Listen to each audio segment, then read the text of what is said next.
મિત્રો, આજે વળી પાછી ભારતના ભાગલાની વાત.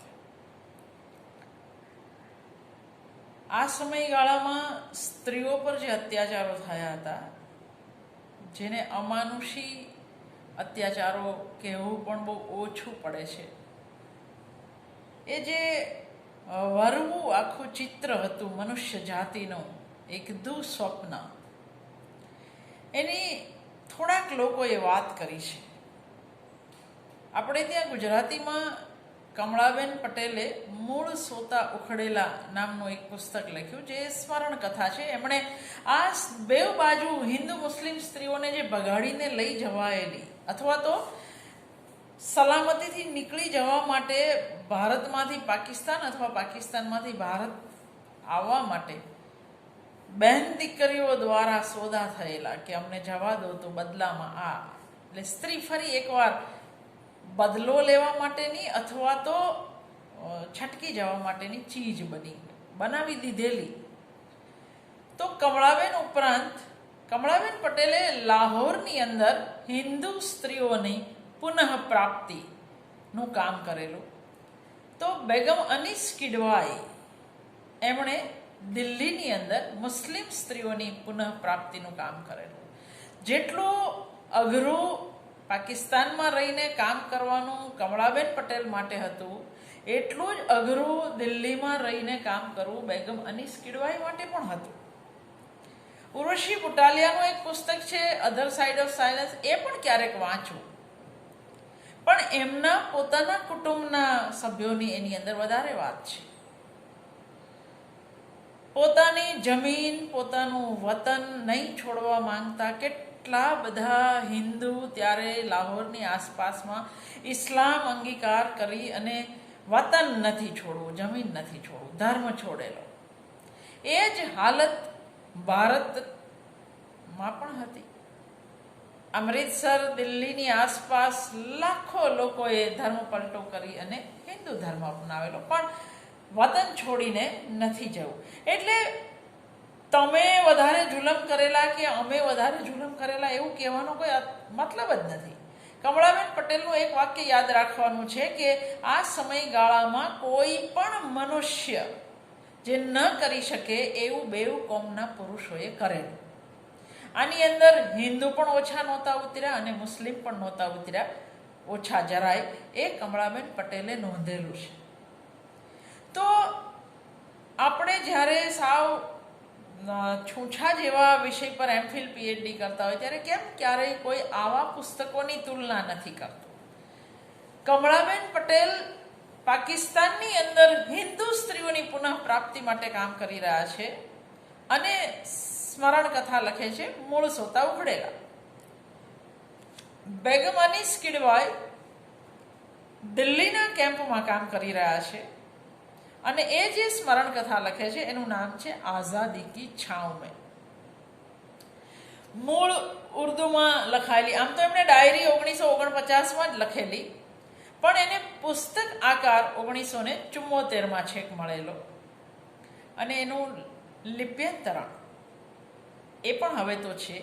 નેશનલ બુક ટ્રસ્ટ NBTનું આ પ્રકાશન છે. જેને પણ રસ પડે ઉર્દુમાંથી હિન્દી લિપ્યંતરણ એ નેશનલ બુક ટ્રસ્ટે બહાર પાડેલું છે 2000ની સાલમાં. એટલે મળતું હશે એવું હું માનું છું. આપણે ત્યાં પુસ્તકો એટલા જલ્દી ખતમ થઈ જતા નથી અને એમાંય આવા પુસ્તકો તો બિલકુલ ખતમ નથી થતા.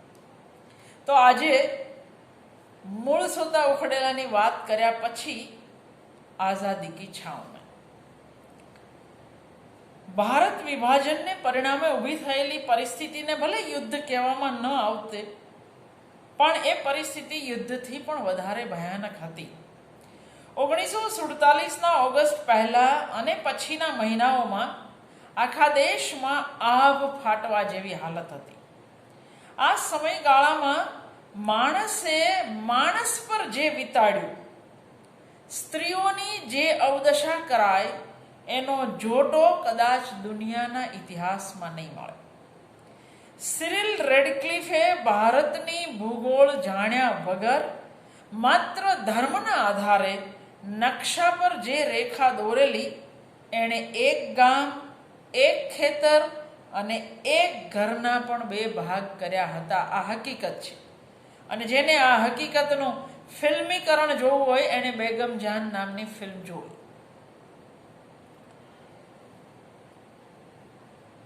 આટલું ગળે ન ઉતરે એવું વિભાજન પાછું 15મી ઓગસ્ટે જાહેર નથી થતું. 14 ઓગસ્ટ અને 15 ઓગસ્ટે જે પ્રજા નાચી રહી છે એને આવતીકાલે પોતે કયા દેશમાં જવાની છે નહોતી ખબર. આ વિભાજન રેખા 17 ઓગસ્ટે જાહેર કરવામાં આવેલી, એટલે કત્લેઆમ થોડી વધારે થઈ. 17 ઓગસ્ટ 1947 સુધી વિભાજન રેખા જાહેર નહીં કરવાના પરિણામે પેદા થયેલી અરાજકતાએ હિન્દુ, મુસ્લિમ, શીખને એકબીજાના લોહીના તરસ્યા બનાવી દીધા. હકીકતે તો પાકિસ્તાન થવાથી શું થશે એની કલ્પના પાકિસ્તાન માંગનારાઓએ પણ નહોતી કરી. આ હકીકત છે. જીના, નહેરુ, પટેલ બધાએ સ્વીકારેલું હતું કે આવી વરવી કત્લેઆમ થશે, માણસ આ રીતે મૂળિયામાંથી ઉખડીને બીજે એને જવું પડશે, એવી કલ્પના અમે કરી નહોતી.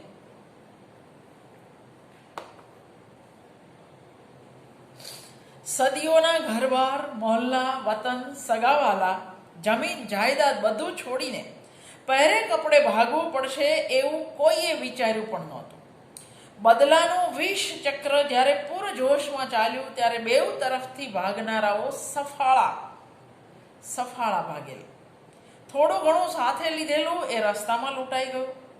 બેઉ બાજુ માનવતાને દેશવટો દેવાયેલો. બેઉ બાજુ સ્ત્રીઓ પર તમે શબ્દોમાં ન વર્ણવી શકો એવા અત્યાચારો થયા.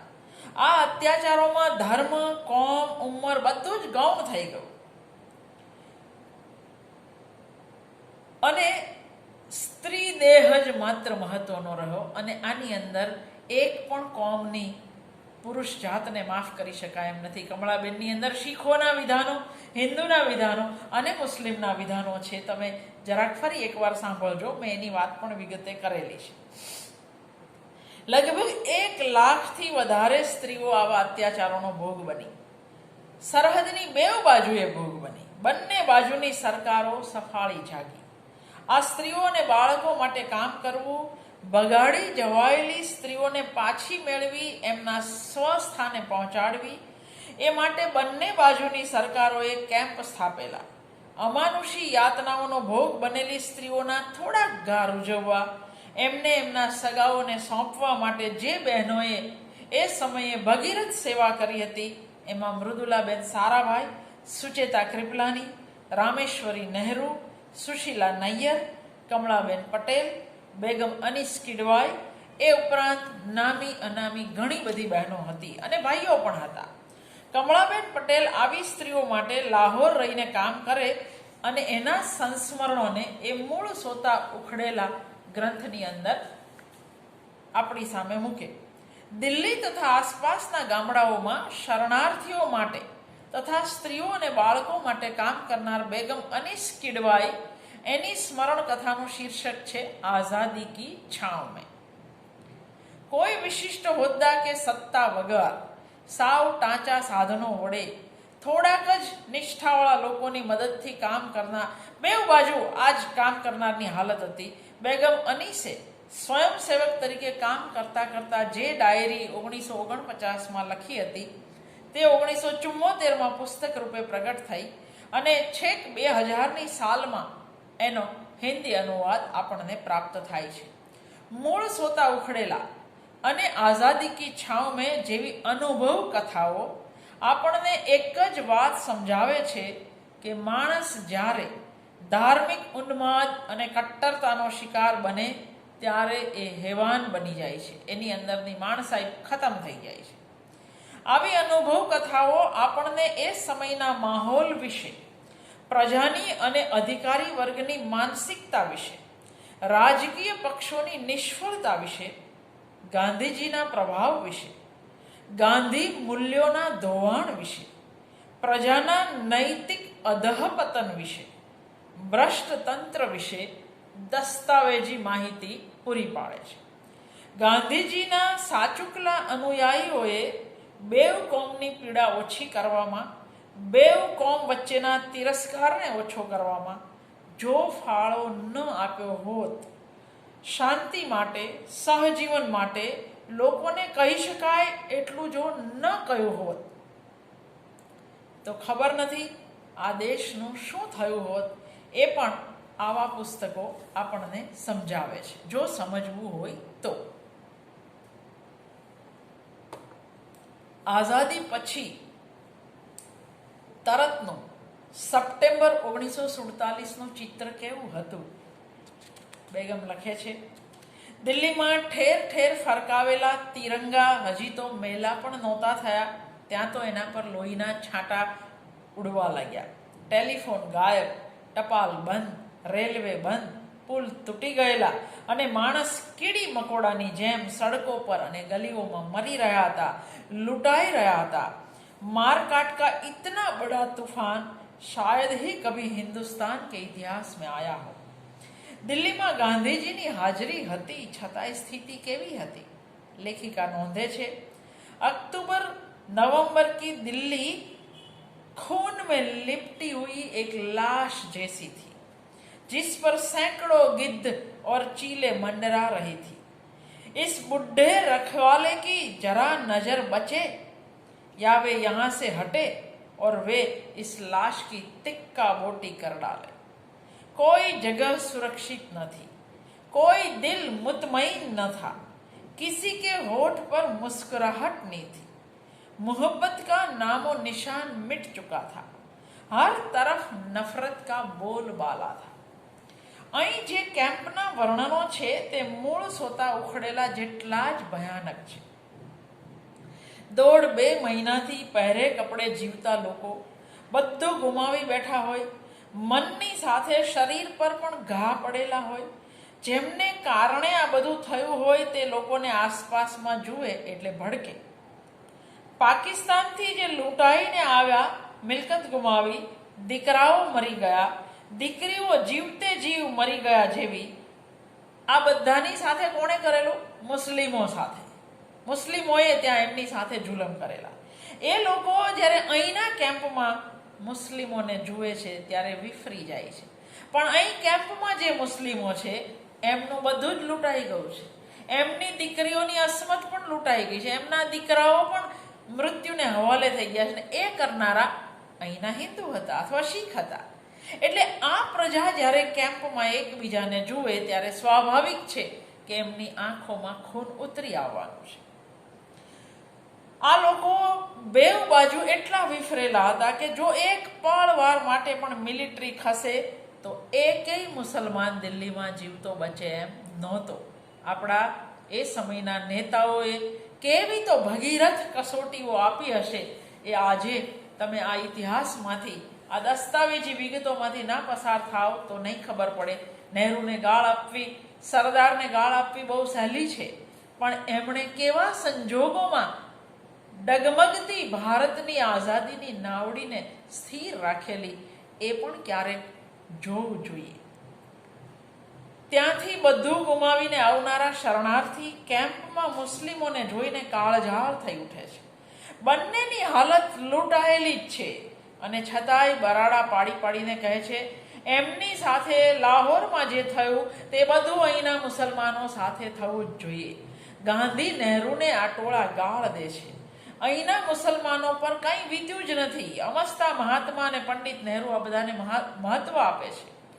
अगर कोई इंसाफ वाली गवर्नमेंट होती तो मुसलमानों के साथ भी वही करती जो हमारे साथ पंजाब में हुआ. આવી બુક બરાડા વચ્ચે પણ નહેરુ, સરદાર, ગાંધી ટકી રહ્યા. ચમત્કાર લાગે.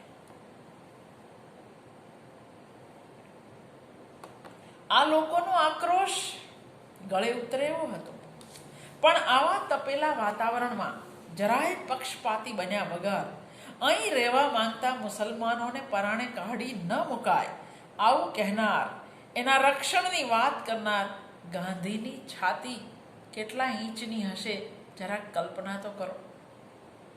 लेखिका कहे छे, लोगों के पागलपन का जिक्र वो बड़े दुख से करते, लेकिन जुल्म और नाइंसाफी के खिलाफ वह लोहे की दीवार बने खड़े हुए थे. लूटाયેલા મુસલમાન પાકિસ્તાનથી લૂંટાઈને આવેલા હિન્દુ, ભયભીત મુસલમાન, દુઃખ અને ગુસ્સાની આગમાં સળગતા હિન્દુ શરણાર્થી, લૂંટાયેલી સ્ત્રીઓ, અનાથ બાળકો, આ તમામનો આશરો એ દિવસોમાં એકલા ગાંધી જ હતા. બધા પોતાનું દુઃખ રડવા કે ગુસ્સો ઠાલવવા કે ગાળો દેવા ગાંધી પાસે જ આવતા હતા. તોફાનોની સામે જીવનના અંતિમ પડાવે ઉપવાસ પર ઉતરતા ગાંધીને જોઈ અને બેગમ કિડવાઈ લખે છે, આધ્યાત્મિકતા એકવાર વળી ભૌતિકતા સામે લડવા તૈયાર હતી. ઇન્સાનિયતનો આ સેવક જંગાલિયત, ગાંડપણ, જુલમ અને અશાંતિ સામે લડવા વળી એકવાર પોતાના જીવની બાજી લગાવવા માટે તૈયાર થયો હતો.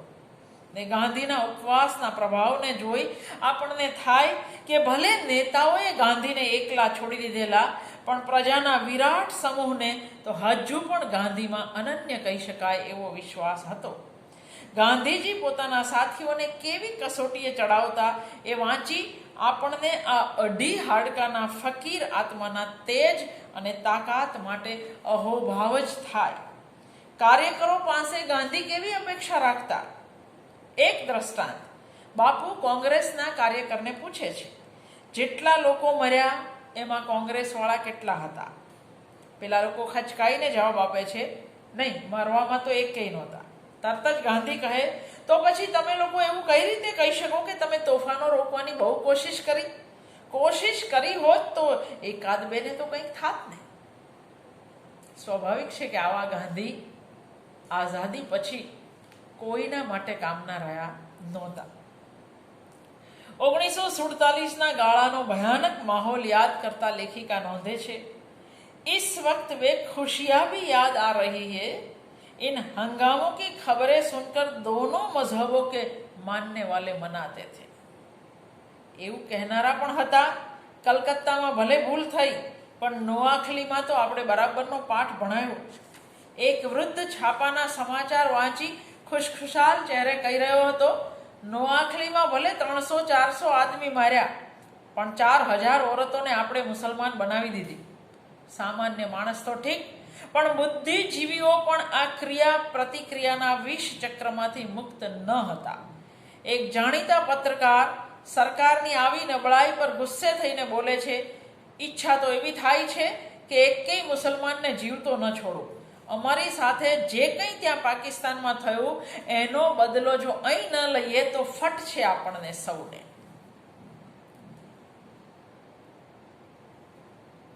બેગમ અનીસને બુદ્ધિજીવીઓની ક્રિયા પ્રતિક્રિયા માટે આશ્ચર્ય થાય છે. મને નથી થતું, કારણ કે સૌથી વધારે પ્રતિક્રિયાવાદીઓ મોટે ભાગે બુદ્ધિજીવીઓ જ હોય છે, ભણેલાઓ જ હોય છે. સામાન્ય માણસ બહુ જલ્દી ભૂલી જાય છે, ફરી ભાઈચારો કેળવી શકે છે, પણ ભણેલાઓ, બુદ્ધિજીવીઓ, કોઈ આશા મને 2002 પછી દેખાતી નથી. લેખિકાને નવાઈ એ વાતની લાગે છે કે જરાક ફાંસ વાગે તોય રડી પડે એવા ઢીલા ઢફ લોકો આ દિવસોમાં બીજાની મુશ્કેલીઓ પર હસી રહ્યા હતા.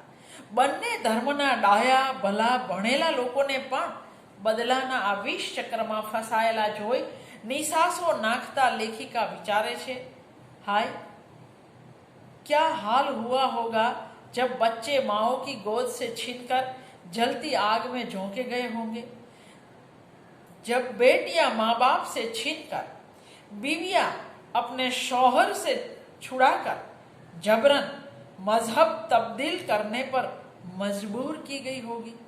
वे माएँ और वो बहनें जिनके सीने छलनी हो चुके थे, क्या वह हिंदू या मुसलमान बन सकी होगी? लानत है ऐसे हिंदू और मुसलमान बनाने वाले पर, दोनों पे लानत है. બધું ગુમાવીને કેમ્પસમાં આવનારાઓનું હાસ્ય એમની વાતોથી ધ્રુજી ઉઠતા લેખિકા નોંધે છે, આ બધામાં બહુ ઓછા લોકો હતા જેમની આંખોમાં ક્યાંય પણ પસ્તાવો દેખાતો હોય. એકમેકને મદદ કરવાની કોઈ તૈયારી નહોતી બચી. માનવતા જાણે કે બિલકુલ મરી પરવારી હતી. એક વૃદ્ધાના મૃત્યુ પછી કલાકો સુધી લાશ રખડી, લેખિકાએ ધર્મની દુહાઈ આપી, કાયદાની દુહાઈ આપી, બીજી પણ દુહાઈ આપી.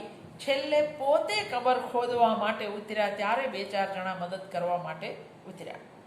અહીંથી જનારાના હાલ પણ એવા જ હતા. ઘરડા મા બાપને છોડીને સપૂતો જઈ રહ્યા હતા. એક દીકરો તો બીમાર માને જીવતે જીવ કબ્રસ્તાનમાં ફેંકી અને ટ્રેનમાં ચડી ગયો હતો. જનારા લોકોમાં એવા પણ હતા જે દિવાલોને વળગીને રડતા હતા. બેઉ પ્રકારના લોકો હંમેશા હોય. જે જિન્નાને પાકિસ્તાનને ગાળો ભાંડતા હતા અને એવા લોકો પણ હતા જે હસતા હસતા જઈ રહ્યા હતા અને બોલતા હતા, इंशाल्लाह इस दिन के बाद दिल्ली में पेशाब करने के लिए भी नहीं आएंगे. અહીં બંને કોમના લોકોના વર્તન પરથી સમજી શકાય કે સારપ, માનવતા, ભલાઈ, નરમાશ આ બધા માનવીય ગુણોને ધર્મ કે કોમ સાથે કોઈ નાતો નથી. માથા પર મુશ્કેલી પડ્યા પછી, અત્યાચારો વેઠ્યા પછી, સઘળું ગુમાવ્યા પછી માણસ કઈ રીતે વર્તશે એ કહી શકાતું નથી. એનું આંતરિક સત્વ, એનું પોત કેવું હશે એના પર જ એના વર્તનનો આધાર રહેવાનો. અહીં તો બંને કોમની સ્ત્રીઓને પણ મરવાની અને મારવાની વાતો કરતી બતાવાય છે. જે થયું તે સારું થયું અને હજી વધારે લોકો મરવા જોઈએ એવી વાતો કરનારી સ્ત્રીઓ ત્યારે પણ હતી તો 2002માં હોય એના માટે બહુ આશ્ચર્ય થવું જોઈએ નહીં. જ્યાં નજર નાખો ત્યાં જૂની દિલ્હીમાં બળેલા તૂટેલા મકાનો હતા, ખેદાન મેદાન કબ્રસ્તાન હતા, મૂર્તિઓ મૂકેલી મસ્જિદો હતી. કેટલી બધી મસ્જિદો તોડીને ત્યાં આગળ મૂર્તિઓ ગોઠવેલી હતી. આપણે આવા પુસ્તકો વાંચીએ ત્યારે આપણને પ્રશ્ન થાય કે એકમેકના ઈશ્વરનું અપમાન કરીને બદલો લેવામાં માનનારા ખરેખર ઈશ્વરમાં માનતા હશે ખરા? દિલ્હી પાસેના ગામડામાં હજારો મુસ્લિમોને હિન્દુ બનાવાયેલા. મેં કહ્યું પ્રમાણે એ જ રીતે લાહોરમાં હજારોને મુસલમાન બનાવાયેલા. આ શુદ્ધ થયેલા મુસલમાનોમાં કેટલાક એવા હતા જેમના દિલને નમાઝ પડ્યા વગર શાંતિ મળતી નહોતી. કેટલાક એવા હતા જેમને પોતાની પરણાવેલી દીકરીનું હવે શું કરવું, કારણ કે એ તો મુસલમાન ઘરમાં પરણાવેલી છે અને પોતે તો હિન્દુ થઈ ગયા. આવા એક ગામમાં લેખિકા બેઉ પક્ષને સમજાવે છે, રોકે છે. ગામના હિન્દુઓ ગુસ્સે થઈ પેલા શુદ્ધ થયેલા મુસલમાનોને કહે છે, અમે તમારું રક્ષણ કર્યું અને હવે તમે આવું કહો છો. પેલો વૃદ્ધ કહે છે, જીવ તમે બચાવ્યો કે સુવરે બચાવ્યો? એનો અર્થ એ કે બધાને સુવર ખવડાવી ધર્મભ્રષ્ટ કરી પછી હિન્દુ બનાવાયેલા. આમ તો જીવ હિંસાનો હિન્દુ વિરોધ કરે, પણ માણસની હેવાનિયત એની પાસે શું ન કરાવે. જે વિસ્તારોમાં અલગ જાતિસ્તાનની માંગ પ્રબળ હતી, જે વિસ્તારોમાં હિન્દુ સંગઠનોનું જોર વધારે હતું, ત્યાં તમામને હિન્દુ બનાવાયેલા. જે ન બન્યા એમની કતલ કરાયેલી. કેટલાક ગામોમાં શુદ્ધ કરાયેલા મુસલમાનોના હાથે જ એમની મસ્જિદ તોડવામાં આવેલી અને ત્યાં મૂર્તિ ગોઠવવામાં આવેલી. તૂટેલી મજારો મસ્જિદો ફરીથી બનાવવાની સમિતિ જો ગાંધી રચે અને ગાંધીએ રચેલી, તો એ ગાંધી ગાળ અને ગોળી બેઉ ખાય એમાં નવાઈ શી? કારણ કે આપણે ગાંધીને લાયક હતા જ નહીં પ્રજા તરીકે. કેમ્પસમાં ખાવા પીવાની ચીજોથી માંડી ધાબળા, કપડાં દરેક ચીજ માટે લડાઈઓ થતી. વ્યવસ્થાપકો ગોટાળા કરતા. તંત્રને તો આમ પણ મુસ્લિમો અહીંથી ટળે એમાં જ વધારે રસ હતો. સાવ નાની નાની વાતે પણ ગાંધીએ દરમિયાનગીરી કરવી પડતી. આવા પુસ્તકો વાંચીએ ત્યારે સમજાય કે વેઠનારના પક્ષે ઉભા રહેતા ગાંધીનો પથ કેટલો તો કાંટાળો પથ હતો. વળી આ સમયગાળામાં અફવાઓએ પણ ઝેરના ફેલાવામાં બહુ મોટો ભાગ ભજવ્યો. કેમ્પ ભારત સરકાર ચલાવતી હતી, છતાંય અફવા એવી હતી કે બધું પાકિસ્તાન સરકાર આપે છે. એ મદદ ન કરત તો આપણે બધા ભૂખ્યા મરી જાત. બંને બાજુની પ્રજા આટલા મોટા પાયે ભાગી એની પાછળ આવી અફવાઓ અને દુષ્પ્રચાર પણ એટલા જ જવાબદાર હતા. બેગમ કિડવાઈ નોંધે છે, અહીં આપણે ત્યાં એવો પ્રચાર થયો કે એક પણ મુસલમાન હિન્દુસ્તાનમાં રહેવો ન જોઈએ, ને બરાબર એવો જ પ્રચાર ત્યાં પણ થયો કે એકેય હિન્દુ કે શીખ પાકિસ્તાનમાં ન રહેવો જોઈએ. કદાચ સરહદ પર બે દેશની ફોજે લડી લીધું હોત તો પણ જે થયું તે ટાળી શકાયું હોત. ગુનેગાર કોણ? પ્રજા નહીં. ભણેલાઓ, નોકરશાહો, નેતાઓ અને ધર્મના ઠેકેદારો. મુસ્લિમ લીગ અને હિન્દુ મહાસભા એ એક સરખા ગુનેગાર હતા એવું લેખિકા સ્પષ્ટ શબ્દોમાં નોંધે છે. પોતાના ઓળખીતા પાળખીતાને વસાવવા આખા ગામ પોલીસ કે લશ્કરે ખાલી કરાવ્યા હોય એવા દાખલા બેઉ દેશમાં બનેલા, સરહદની બેઉ બાજુ. ટૂંકમાં આ સમય એવો હતો જ્યારે પોલીસ અને લશ્કર પણ તટસ્થ રહેવામાં સદંતર નિષ્ફળ ગયા હતા. હકીકતે જે દેશની પોલીસ અને લશ્કર તટસ્થ ન હોય એ દેશની એકતામાં પલિતો ચંપાય જ. આપણે આજે ફરી એકવાર એના સાક્ષી થઈ રહ્યા છીએ. મુસ્લિમ લીગના નેતાઓની મહત્વકાંક્ષાએ દેશને બે ટુકડામાં વહેંચ્યો ત્યારે અહીં વેઠવા માટે કોઈ નવાબ, કોઈ જમીનદાર, કોઈ અમીર મુસ્લિમ પાછળ રહેલો ખરો? નહીં. લેખિકા કહે છે, કેમ્પમાં આવનારા મોટા ભાગના ગરીબો જ હતા. અમીર લોકો તો બહુ વહેલા સલામત રીતે પહોંચી ગયેલા એમના લીલા ઝંડાના દેશમાં. અહીં રહી ગયેલો મુસલમાન બેવડો માર ખાઈ રહ્યો હતો. એની પાસે વારે વારે વફાદારી પુરવાર કરાવાતી. અદાલત મુસલમાનની સાક્ષી પર ત્યારે ભરોસો નહોતી કરતી. કોઈ ગરમ હવા જોવી બલરાજ સાહનીની, કોઈ બેંક એમને લોન નહોતી આપતી. સાક્ષી કેવી રીતે? કાં તો એક હિન્દુ લાવો અથવા બે મુસલમાન. એક મુસલમાન બરાબર એક હિન્દુ, એ સમીકરણ પણ પૂરું થઈ ગયેલું. આવી માંગણી સામે ગુસ્સે થવાનો હક પણ જે પરિસ્થિતિ હતી એણે મુસ્લિમો પાસેથી છીનવી લીધો હતો. ગામના કાઢી પકાયેલા મુસ્લિમોને એમના ઘરમાં ફરીથી વસાવવા ગયેલા કાર્યકર્તાઓને જમીનદાર સંભળાવે છે, સરકાર કહે છે તો રહેવા દઈશું, પણ મુસલમાનોએ હવે સમજી લેવું જોઈએ કે અહીં જો રહેવું હોય તો વફાદાર બનીને રહેવું પડશે. Second citizen. કેમ્પમાંથી, ગામડાઓમાંથી મુસ્લિમોના ટોળા પાકિસ્તાન જઈ રહ્યા હતા. પ્રજાથી માંડીને તંત્ર પણ એ જાય એવું ઈચ્છતું હતું. એ સમજતા આ કાર્યકર્તાઓ જાણતા હતા કે અહીં ખુલ્લા મુસલમાન તરીકે જીવવા મળે તો આમાંથી એક પણ માણસ પાકિસ્તાન જવા નહોતો માંગતો. પણ અહીં તો શરતી અથવા સેકન્ડ સિટીઝન અથવા તો હિન્દુ થાવ તો જ રહેવાય એવી પરિસ્થિતિ હતી. પણ આર્થિક બહિષ્કારે ગરીબ મુસલમાનની કમર તોડી નાખી હતી. અને લીગના સભ્યો દિલ્હી આવે ત્યારે નેતાઓને અધિકારીઓને મળતા, પણ ગરીબ શરણાર્થી મુસ્લિમોને મળવાની મુસ્લિમ લીગના નેતાઓએ ક્યારેય તસ્દી નહોતી લીધી. એક ગામના યુવાને લેખિકાને પૂછ્યું, માતાજી એક વાત બતાવો, બે ભાઈ જમીન ઘરના ભાગ કરે ત્યારે પોતપોતાના ભાગ લઈને અલગ થાય, પછી એકબીજામાં હક નથી માંગતા. હિન્દુ મુસલમાનનો મામલો એવો જ છે. જ્યારે તમે ચોથો ભાગ લઈ લીધો પછી હિન્દુસ્તાન પર તમારો શો હક? તો પછી મુસલમાન અહીં કેમ પડ્યા પાથરા રહે છે? ભાગલા થઈ ગયા પછી એમનો અહીં હક દાવો કેવી રીતે? એમણે જતા રહેવું જોઈએ. આ યુવાનની સાદી સમજ સાચી છે, પણ એના જેવા કરોડો લોકોને કોણ સમજાવે કે સામાન્ય મુસ્લિમોએ કદી પણ પાકિસ્તાન માંગ્યું નહોતું.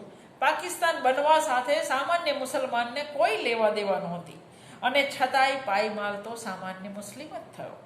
વળી હૈદરાબાદ અને કાશ્મીરના ત્યારના પ્રશ્નો અહીંના મુસ્લિમોની સમસ્યા વધારતો હતો.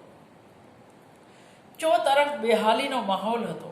નિશાળોના અભાવે છોકરાઓ રખડતા હતા. વૃદ્ધો ચોરે બેસી જુગાર રમતા હતા. સરકારી ઓફિસ મુસ્લિમ લીગ અને RSSના અડ્ડા બની ગઈ હતી. કોઈ જગ્યાએ આસાયેશ થાય એટલી માનવતા નહોતી દેખાતી. લેખિકા નિસાસો નાખીને કહી ઉઠે છે, આ હતું હિન્દુસ્તાન, જેનો સાચો નકશો અમે એ સમયે જોઈ રહ્યા હતા. અને ઠીક થતાં અડધી સદી તો લાગશે જ. અને આ કંઈ સરકારના બસનો રોગ તો હતો નહીં. આ બધાને માણસ બનાવવા તો આદમી બનાવવાની ફેક્ટરી નાખવી પડશે. અને ફેક્ટરી પણ એવી જેના બધા સ્પેર પાર્ટ્સ બિન સરકારી હોય. આ દેશના કોલેજ યુનિવર્સિટીમાં ભણતા યુવાનો જ આ ગામડાઓને ફરી બહેતર બનાવી શકે. પણ જે પોતે જ ગુમરાહ થઈ ગયા છે એ બીજાને શું રાખ રસ્તો દેખાડવાના?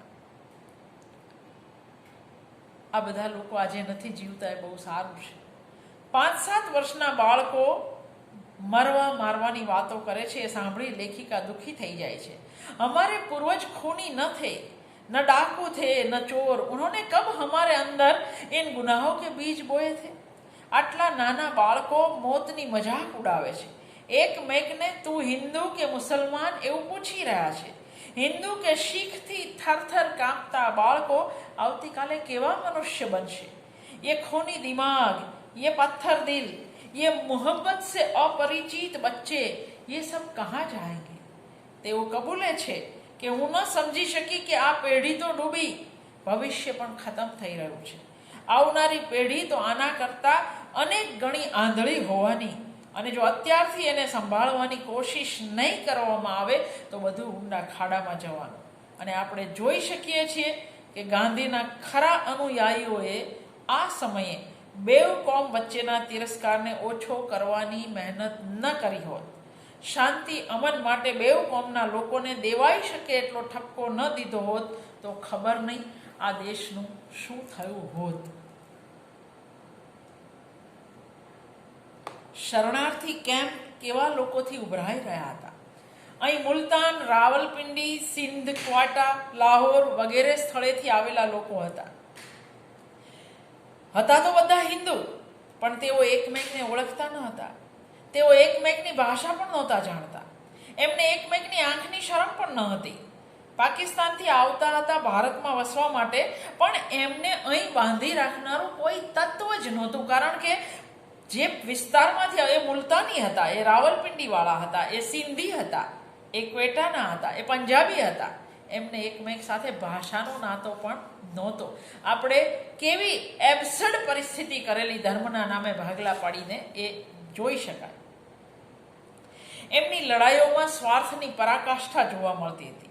પરસ્પરને ધુતકારનારા આ બધા પાછા મુસલમાનને એક સરખી નફરત કરતા હતા, કારણ કે ત્યાંથી એમના મૂળિયા મુસલમાનોએ ઉખાડ્યા હતા.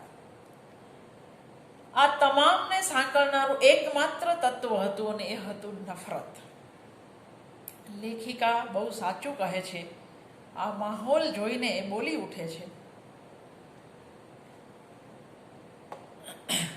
ये समाज, ये मजहब, ये बिरादरी और ये कानून जिसे हम हमेशा कोसते रहते हैं, जिससे अपना पीछा छुड़ाने की जवानी में बड़ी हसरत हुआ करती है और जिसे नफरत से देखते, मजाक उड़ाने और तोड़ने में हमें बहुत लुत्फ आता है, चंद दिन उसके शिकंजे से छूटकर हम सब हैवानियत की सतह पर पहुंच गए थे. જે સમાજ, જે ધર્મ, જે બિરાદરી તમને બાંધી રાખે છે, એનાથી છૂટવા માટેની ગમે એટલી છટપટાહટ કરો, પણ જ્યારે છૂટો ત્યારે ખબર પડે કે તમે હેવાન થઈ જાવ છો. સમાજનું માળખું તમને માણસ બનાવી રાખે છે. લેખિકાએ લખ્યું છે, માણસ એના સામુદાયિક જીવનમાં જ માણસ રહે છે. એના ખભા પરથી જેવી સમાજ નામની ધૂસરી હઠે કે એ હરાયા આંખલાની જેમ શિંગડા ઉલાળતો ફરે છે. એનું વર્તન જનાવરથી પણ બદતર થઈ જાય છે. બગાડેલી સ્ત્રીઓના કેમ્પમાં અનીસ છેક 1955 સુધી કામ કરે છે. લખનૌમાં આવી સ્ત્રીઓ અને બાળકો માટે કાયમી ઘર પણ પછીથી સ્થપાય છે. આ સ્ત્રીઓ વિશે એમણે ઓછું લખ્યું છે. તેઓ કહે છે, સ્ત્રી છું એટલે એ તમામ અશ્લીલતા વિશે નથી લખી શકતી, પણ આ નૈતિક પડતીના કારણો તો આપણે શોધવા જ પડશે. પણ આ માત્ર રાજકીય કે ધાર્મિક ગુસ્સો નહોતો. દુનિયામાં આટલા ગૃહયુદ્ધો થયા, પણ આપણે ત્યાં ભાગલા વખતે આપણા વીરોએ સ્ત્રીઓ સાથે જે કંઈ કર્યું એની મિસાલ દુનિયાના ઇતિહાસમાં નથી મળતી.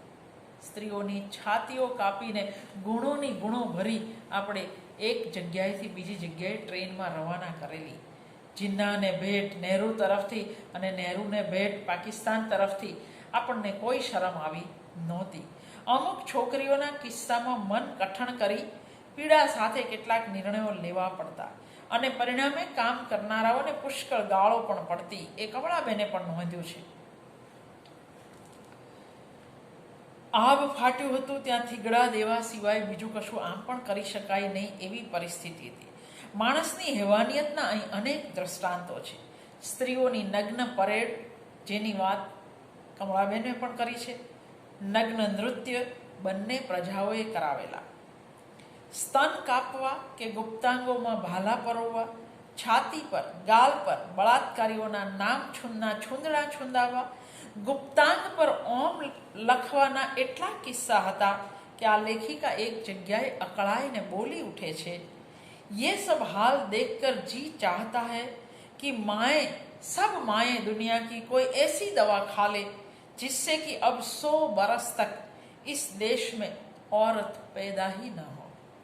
માણસની હેવાનિયતનો એક જ દ્રષ્ટાંત હું અહીં ટાંકીશ. હિન્દુઓથી ભરેલી આખી ટ્રેન પાકિસ્તાનના ગુજરાત સ્ટેશને કાપી નાખવામાં આવી. 7-8 બચી ગયેલા. એમાંથી એક બુઝુર્ગ સ્ત્રીએ આ વાત કહી. એની આંખ સામે એના તમામ સગાઓ કપાઈ ગયા. એને બહાર લઈ જઈ શરીર પરના કપડાં અને ઘરેણાં બધું ઉતારી લીધું. પછી એને ઘસડીને નજીકના ગામ લઈ ગયા અને ગલીએ ગલીએ એને વેચવા માટે ફેરવી.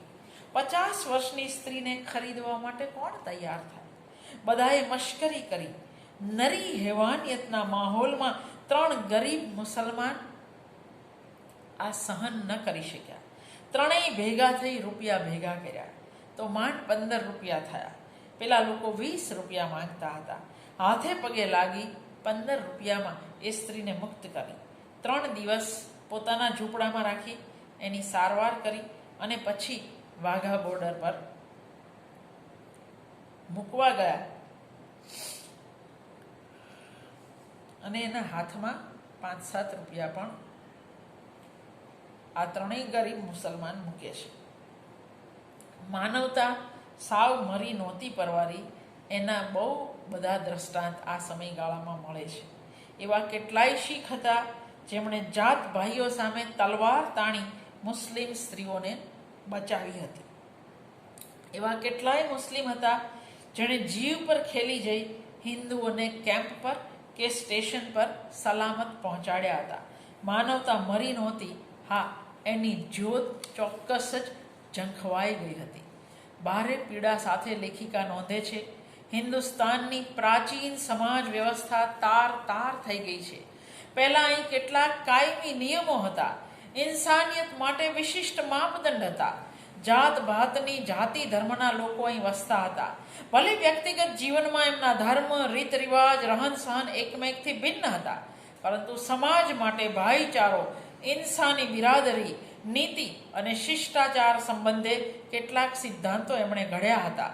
માનવતાની સર્વોચ્ચ અવસ્થાની એક ઈશ્વરી સંકલ્પના હતી એમની પાસે. આ સમાજના લોકો પોતાના ખુદા કે ઈશ્વરને મેળવવા, સેવા અને નૈતિક આચરણને જ માધ્યમ માનતા હતા. પણ વિભાજને આ બધું એક ઝાટકે ખતમ કરી દીધું. આખી સમાજ વ્યવસ્થા, નૈતિકતાના માપદંડ, સારા સારનો વિવેક, જીવન મૂલ્યો બધું એક સાથે કડડભૂસ થઈ અને જેને શતમુખ વિનિપાત, આપણે આવા કેમ છીએ? કદાચ આની પરિણતિ છે, પરિણતિ રૂપ છીએ એટલે આવા છીએ.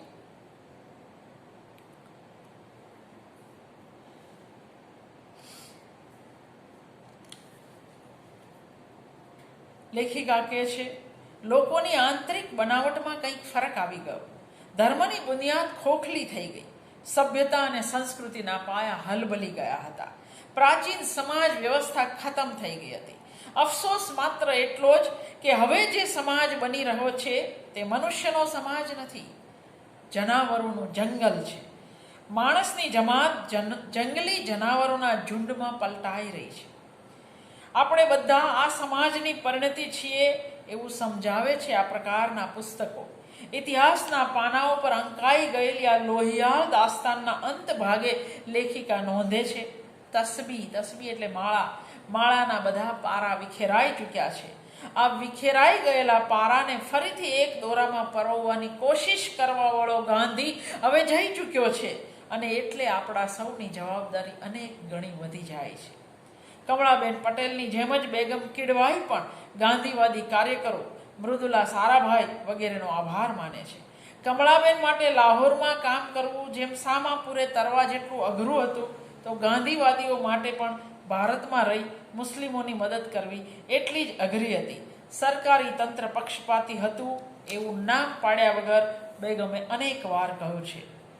ઝાકિર હુસેન અને એમના વિદ્યાર્થીઓ આપણને આખા પુસ્તકમાં ફરિશ્તા જેવા લાગશે. ગાંધીને મરવા દો, મુલ્લા ગાંધી મુર્દાબાદ, મુસલમાનોને કાઢો એવા નારાની સામે આ દેશમાં એક જ ઢાલ હતી. ત્યારે એ ઢાલનું નામ હતું ગાંધી, જેમની હત્યા પછી જો હત્યારો મુસલમાન હોત તો દેશમાં એક પણ મુસલમાન ન બચ્યો હોત એવું લેખિકા નોંધે ત્યારે થાય કે આપણી મૂળ ફિતરત શું આ જ હતી. કમળાબેનની જેમ જ બેગમ અનીસ પણ લખે છે કે આ સમયે એવા કેટલાય સાચા ગાંધી ભક્તો હતા જેમણે માની ન શકાય એવા અને એટલા કામ કર્યા, અસંખ્ય જીવ બચાવ્યા, અને એવા ઘણા હતા જેમણે ભાગ્યે જ સળી તોડવા જેટલું પણ કામ કર્યું અને છતાંય ફોટા પડાવવામાં પહેલી હરોળમાં ઊભા હતા. કોંગ્રેસની હાલત કેવી હતી 1948માં? લેખિકા લખે છે, કોંગ્રેસમાં એવા ઘણા લોકો હતા જેમણે તક મળે જનસંઘના જલસાઓમાં ભાગ લીધો હતો. કમળાબેનની જેમ જ બેગમ અનીસ પણ લખે છે કે ભગાડી જવાયેલી સ્ત્રીઓને પાછી મેળવી એમના કુટુંબીજનોને સોંપવાની થાય ત્યારે હિન્દુ સ્વીકારી નહોતા શકતા, પણ મુસ્લિમો સ્વીકારતા હતા. 17,000 છોકરીઓ પાકિસ્તાનથી અહીં મોકલાય અને 20,000 મુસ્લિમ છોકરીઓને અહીંથી પાકિસ્તાન મોકલાય. બેગમ કહે છે, આ બાબતે મૃદુલા સારાભાઈ જેવી દોડાદોડી કરનાર ન હોત, અન્યોનો સાથ ન હોત તો આ નેક કામ ન થઈ શક્યું હોત. क्या होता अगर हिंदुस्तान की बागडोर उस समय पंडित जी के बजाय किसी और के हाथ में होती. અધિકારીઓ, નેતાઓ, પોલીસ તંત્ર તમામના પક્ષપાત ભર્યા વલણ વચ્ચે ગુંડાઓ, વિફરેલી બદલો લેવા તલપાપડ પ્રજા અને શરણાર્થીઓના દાડા છતાંય સરકારે કામ કર્યું. બિન અનુભવી હોવા છતાં પણ ટકી ગયા.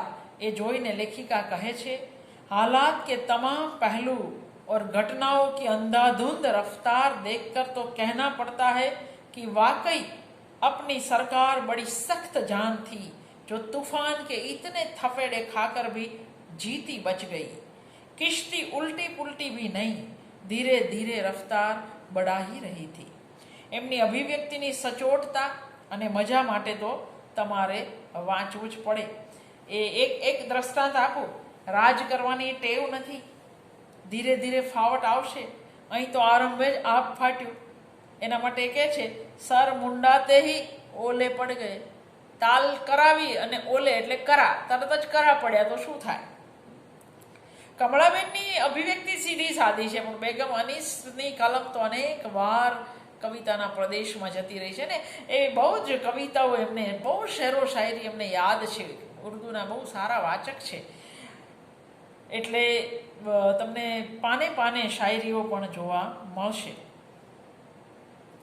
ગાંધી હત્યાના દિવસે બેગમ અનીસ પિતાને જોવા લખનૌ ગયેલા. સમાચાર સાંભળતાની સાથે કહી ઉઠે છે, હવે કોને મળવા દિલ્હી જવાનું? સુકૂન કા દરિયા, દરિયા એટલે નદી, સુકૂન કા દરિયા તો अपना रुख बदल चुका, अब शांति कहाँ मिलेगी? वे बेशुमार आहे, वे आंसू, वे चीखे, वे सारे दर्द भरे दिलों की फरियादें आसमान से टकराती रही और वो पाक रूह अपने मुकाम का प्रवास कर गई. ગાંધીજીની અસ્થિ યાત્રા વેળાએ એમની કલમ ભાવુક થઈ જાય છે. આજ મોત આગે थी और जिंदगी पीछे, ये मातमी सीन शायद आसमान की आंख ने भी कभी न देखा होगा. જાત સાથે વાત કરતા હોય એમ લેખિકા લખે છે, હું ઘણીવાર વિચારતી કે એક એવા હાથ હશે જેણે ઈશુને શૂળી પર ચડાવ્યા હશે, એક એવા હૈયા હશે જેણે ઇમામ હુસૈનને ભૂખ્યા તરસ્યા શહીદ થતા જોયા હશે. પણ હવે તો અમે એ હાથને જોઈ લીધા. ये शैतानी हाथ जो हमेशा काम करता रहता है, इस सदी में भी वो हाथ प्रकट हुआ और नेकी का गला उसने घोंट दिया. લેખિકાએ નોંધ્યું કે સરઘસ પાછળ ગાંધીજીના હત્યારાના ફોટા વેચાતા હતા. દેશ આખો રડતો હતો ત્યારે પણ ઇન્સાનિયતના થોડાક દુશ્મનો મીઠાઈ વહેંચી રહ્યા હતા ગાંધી હત્યાની ખુશીમાં. આ કેવો તો કારનો સમય હતો જ્યારે આઝાદી માટે લડનારાઓને શરણાર્થી કેમ્પમાં આવું સાંભળવું પડતું. इससे तो गुलामी अच्छी थी. हमारा एक घर तो था जहाँ बच्चे समेत हम सर छिपाए इज्जत के साथ बैठे तो थे. ये कैसी आज़ादी है कि हमें सड़कों पर रुलाते फिर रहे. તમામ દેશ પ્રેમીઓને ભાગલા સ્વીકારી લેનારા તમામ નેતાઓ પર ભયાનક ગુસ્સો હતો અને ભાગલાની વિરુદ્ધ રહેનાર ગાંધીને સૌથી વધારે ગાળ પડી રહી હતી. આ પ્રજાની ના સમજી હતી. જેને નથી જવું દેશ છોડીને બધા પૂછી રહ્યા હતા, हिंदुस्तान हम सबका है, हमको तो यहीं जीना और यहीं मरना है. ये आबादी का तबादला और बंटवारा क्यों? एक टुकड़े से उन दिलों को क्या संतोष मिल सकती है जो एक ऐसे हिंदुस्तान का ख्वाब देखते रहे जो एक हो, महान हो और जिस हिंदुस्तान को कोई जीत न सके. લોહીથી લથપથ આઝાદીની સવારે લોકોને એક આશા હતી કે હવે જ્યારે આઝાદી મળી છે ત્યારે ફિરકા પરસ્તી એટલે કે સાંપ્રદાયિકતાનું ભૂત પણ માથેથી ઉતરી જશે. बेशक मुल्क के दो टुकड़े हुए लेकिन दोनों अपनी अपनी जगह खुश तो रह सकेंगे. जो કે આ બંને આશા આજ સુધી ફળીભૂત નથી થઈ એવો નિસાસો આ વાંચનાર ચોક્કસ જ નાખવાનો. આવા ગ્રંથો ભૂતકાળને ખરેખરા પરિપ્રેક્ષ્યમાં સમજવામાં મદદ કરે છે. સમાંતરે વર્તમાનના આકલનમાં પણ આપણી સમજને એ ધાર કાઢી આપે છે. હું હંમેશા કહું છું, ઇતિહાસ ખાલી લખેલો નથી હોતો, એ પ્રજાના હૈયામાં સચવાયેલો હોય છે અને પ્રજાના હૈયાઓમાં સચવાયેલો ઇતિહાસ તમને વાર્તા, નવલકથા, નાટક, કવિતા, આત્મકથા અને આવી સ્મરણ કથામાં જ મળવાનો છે. એટલે આપણે આપણા દેશનો ઇતિહાસ અથવા તો ભાગલાનો ઇતિહાસ સમજવા માટે લખાયેલા ઇતિહાસનો નહીં પણ આ રીતે કલ્પનાથ સાહિત્યની અંદર જે આત્મકથાઓમાં અને સ્મરણ કથાઓમાં પડેલો છે એ ઇતિહાસનો વધારે ભરોસો કરવો જોઈએ એવું હું માનું છું.